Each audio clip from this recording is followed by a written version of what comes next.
All right, financial forecasters, welcome back to the channel. As you can see, we have new digs. Now, I don't know if this is where I'm going to continue making videos, but as of right now, I'm kind of liking the new setup. So, the market, crazy. The Fed is blowing my mind. Bullard is so bullheaded, for lack of a better terms. Interest rates, no matter what, we're going to keep raising that. You don't want an inflexible Fed. You know, inflation, all of the signs are saying inflation's about to roll over. It's probably not going to go down super fast, but it's rolling over and it's heading in the right direction.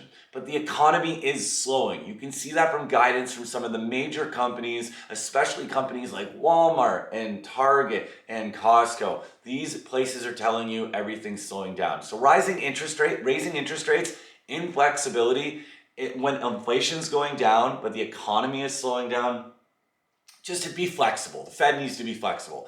Now, is this stopping me from buying stocks? No. This is it. Okay. In 2008, stocks went down 50%, but there was massive crime in the financial industry and the real estate market.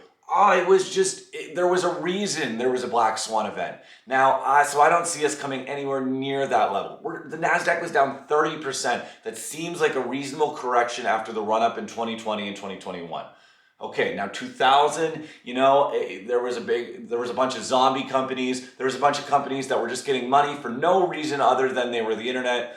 And I see that happening a little bit, but it's not in the same rampantness as 2000 because they're Apple, Facebook, all these Google, Microsoft, they're still making money hand over fist. They've lowered their guidance, but they're obviously not in trouble. So this is why I think 30% when the NASDAQ was a fair correction.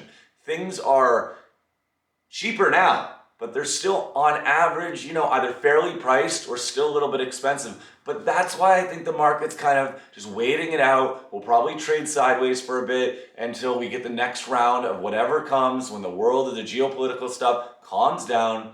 But I am buying. I'm buying Facebook. I'm buying Square. I'm buying Meta. I know Square is expensive, but if it drops another $10, I'll start loading the boat a little more. I'm still buying TAT. I'm still buying Well Health. I'm still buying WonderFi. And I'm chipping away at my positions. Guys, if the stock that you want to hold for 10 years goes 30% down, it doesn't matter what the price is.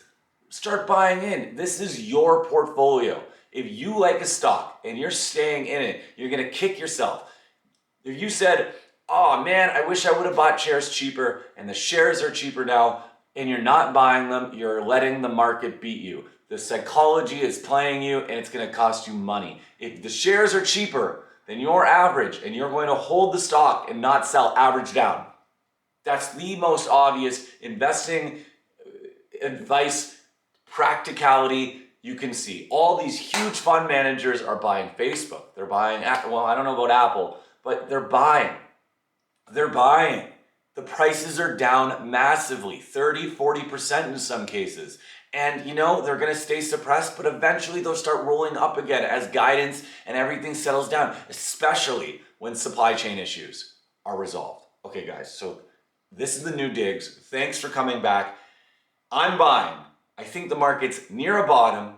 I think the S&P 500 might hit 3,800 again, but I think that's pretty much where it's going to end. And I have no reason to think that. That's just how I'm playing my game. You play the game the way you want. Financial forecaster, guys, thanks for coming. I hope you enjoy the new setup. Have a good one.